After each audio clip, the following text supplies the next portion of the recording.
Hi, this is Common Sense with Hadil. Follow Bright Media on Twitter, Facebook and YouTube to watch our episodes every Thursday.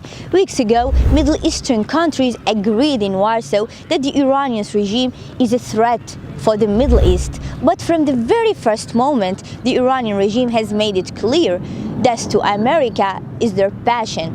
Their first terror act was to take American diplomats as hostages in the American embassy in Tehran. In 1997, a religious leader takes over Iran and wages a holy war to spread the radical ideas of the Iranian regime through holy jihad. This is what the Iranian constitution says. Iran, however, knows that attacking the West would be suicidal now. Meanwhile, Iran sends thousands and thousands of children in suicide missions in Gaza, Yemen, Syria and Iraq, where Iran is working to build state inside states that can give more powers and resources for the Iranian sanctioned regime. Drugs from South Lebanon, tariff fees from Yemen, oil and phosphate from Syria and Iraq. This is how the Iranian regime is having more resources, and this is how the sanctions on Iran are becoming less effective. This time is being used by the Iranian regime to build nukes, the only thing that can seriously damage and harm its first enemy, Western civilizations and America.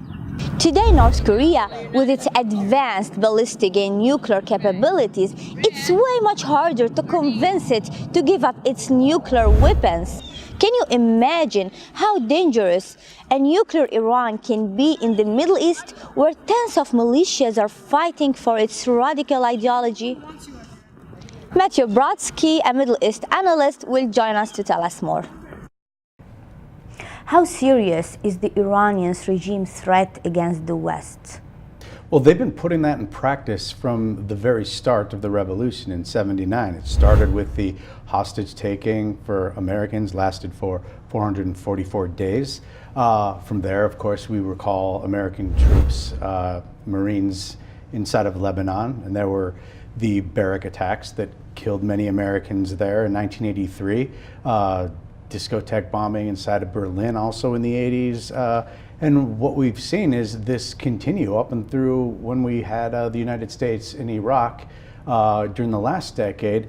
Much of the IEDs, or improvised explosive devices, were made by the Revolutionary Guards, and this was something that they have managed to do around the region. The slogan remains very real and remains in practice today, and it's part of its revolutionary ideology.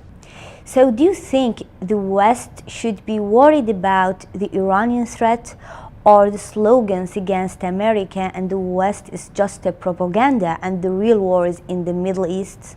The United States and the West has every reason to be very concerned about what Iran is doing. They've been continuing with their ballistic missile program in parallel to whatever they've done on the nuclear realm. So they've been moving in these type of more advanced ballistic missiles. They've been trying to move them into Syria. They've been raided by Israel, so now they've shifted into Iraq. But either way, these are missiles now that can reach parts of Europe. And once they've perfected the ballistic missiles, they know that then the sunset clauses in the nuclear deal reach, and then they're able to fix the nuclear devices and create weapons that they can shoot into Europe. That should be very worrying to Europe. For the United States, we need to stand by our allies. That's one of the most important things. No one really cares that France has a nuclear weapon. They're an ally of the United States. When you have rogue regimes that act in a pernicious manner throughout the region and have expansionist ideas and have fought and killed Americans whenever they get the chance, that is something the United States must stand up against. Thank you, Matthew. Subscribe to Bright Media on YouTube to watch us. See you.